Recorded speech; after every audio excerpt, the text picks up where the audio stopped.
Hi guys, this is Dipti and welcome to my channel and welcome to today's video. Today's video is all about preparing my weekly meal plan and then prepping food or meal components for those meals that I have planned for the week. This week I did not step out for any grocery shopping. Instead, I shopped my refrigerator, freezer and pantry. So let me show you what I have come up for this week.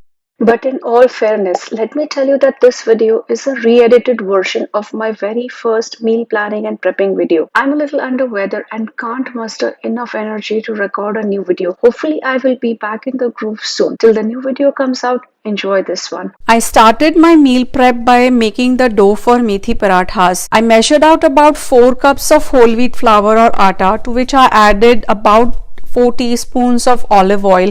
Added maybe 1.5 teaspoons of pink Himalayan salt, about 2 teaspoons of ground turmeric, about 2 teaspoons of red chili powder, about 2 teaspoons of caraway seeds or ajwain. Then I finely chopped few green chilies and added to the whole wheat flour as well. I also added about 2 heaping teaspoons of ginger paste and fenugreek leaves or the methi leaves. Usually I chop the methi leaves before adding them to the flour, but today I just decided to skip that step and add them whole instead. I had picked on methi leaves a couple days ago, added about 2 cups of water and kneaded to make the dough. Once the dough was ready, I oiled it and kept it aside to rest for about 40 or so minutes. After preparing the dough for methi paratha, I started preparing my all-purpose curry base or basic masala sauce. This recipe makes about 6 half-cup portions and I'm planning to use 2 half-cup portions for the 2 curries that I have planned towards the end of the week. I'm going to freeze this sauce in portions and take it out as needed when I'm ready to prepare my curries. So I started making the sauce by chopping 3 jumbo-sized onions, the ones that you get at Costco. I peeled off the skin and chopped the root ends and the tops and roughly chopped the onions and placed them in a bowl of cold water. Soaking raw onions in water removes pungent raw oniony taste and also gives a mild sweetness to the curry. I rinsed the onion couple of times with cold water and drained off all the water. The next thing to do was to add the tomatoes. I prefer to use crushed tomatoes. Before doing that, I had to tackle this huge 7-pound Costco can of crushed tomatoes. I portioned out the tomatoes in 2 quart-sized canning jars and also in a gallon-sized freezer bag that I froze for later use.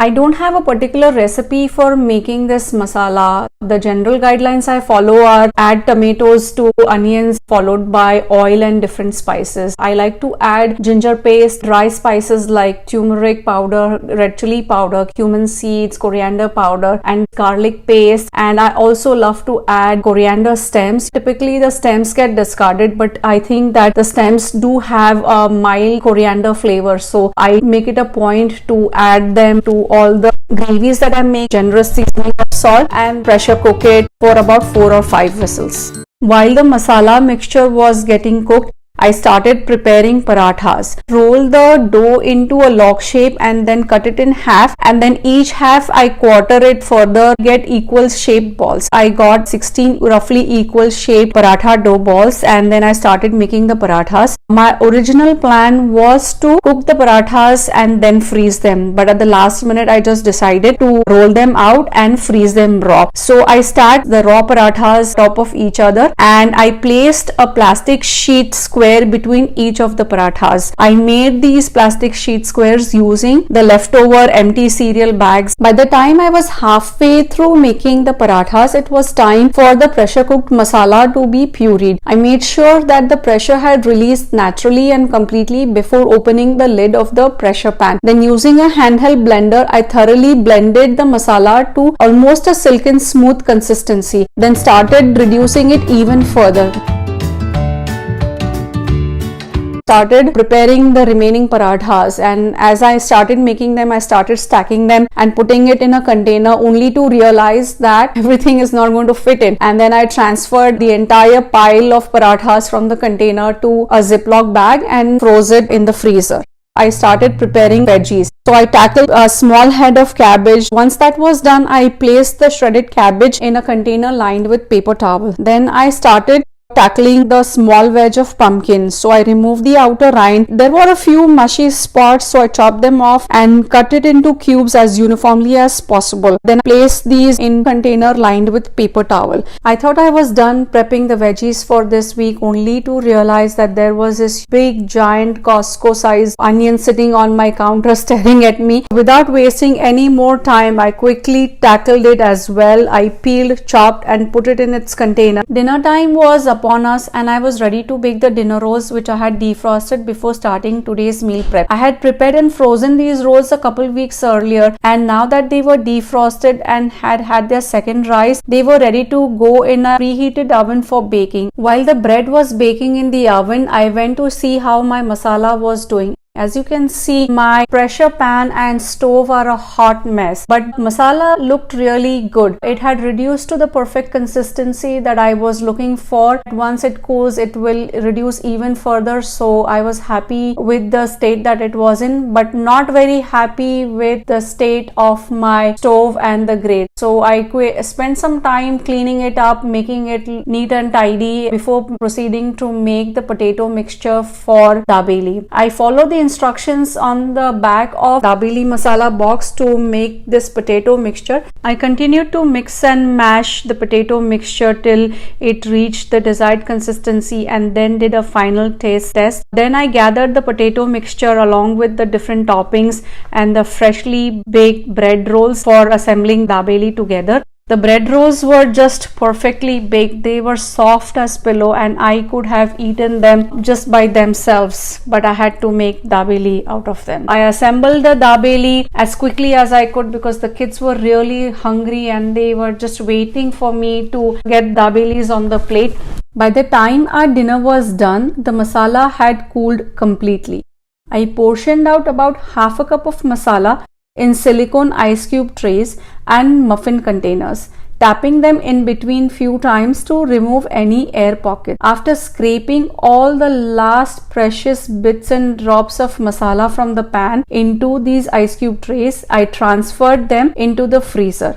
By this time, I had checked off almost all of the items on my list, only to realize that, well, not all had been done. I still had to make chocolate chip pancakes and I had to roast semolina. So I started with making the chocolate chip pancakes. To make these, I used the Kodiak Cakes brand pancake mix. This is my go-to brand and my kids love pancakes made from this particular mix. What I did was I emptied one pack of the mix, which is about 5 cups, into a large measuring cup, added eggs, milk and mixed everything to make a batter. My boys like pancake on the thicker side, so I add a little bit less milk water to it. I had electric griddle heating at 350 degrees Fahrenheit, and as soon as I was done preparing the mixture, I started making pancakes. Actually, I poured directly from the measuring cup but ended up making pancakes twice the usual size. So when the first round of pancake was done, I used a cookie scoop to drop the batter on the griddle. I dotted each pancake with semi-sweet chocolate chips before flipping, and as soon as the pancakes started coming off the griddle, I placed them on a cooling rack. Once the pancakes were cool enough to touch, I transferred them onto a plate and into a freezer for flash freezing.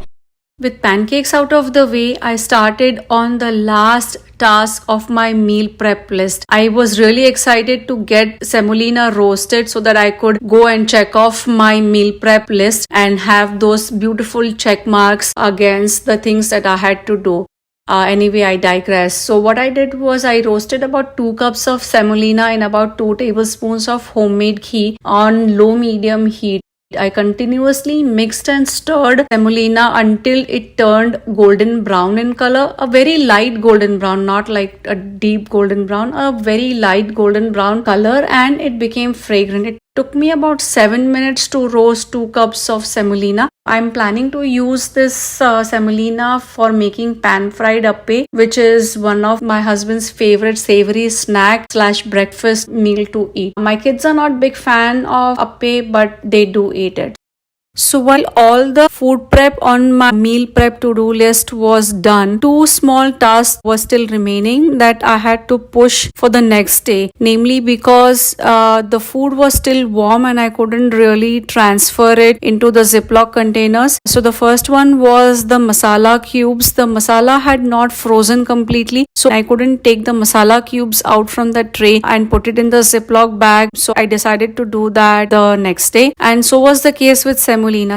Semolina was still warm and I didn't want to take the chance of transferring it and then having some condensation going around in the container. So I decided to wait instead and do it the next day. The last thing to do before calling it a day was to clean the kitchen and get the dishwasher running. It didn't take me long time to load the dishes and clean the kitchen because as I was meal prepping, I was doing the cleaning work at the same time. So I was moving the dishes from the sink to the dishwasher or hand washing certain big dishes that were not going to fit in the dishwasher. I was doing all of this as I was meal prepping. I was cleaning the counters, wiping off the stove and getting all that work done so that I had less amount of work to do towards the end of the day. So this made it very easy for me to finish up the cleaning. I just quickly swept the floors and mopped them as well and called it a day. As soon as I woke up, I transferred semolina into its own container and then I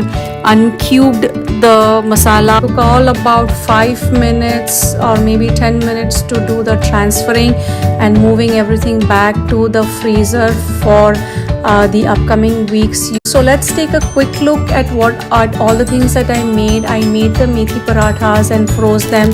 I made the basic masala. It's about half a cup portion. Then I chopped the veggies, pumpkin and cabbage, and I last minute decided to add an onion.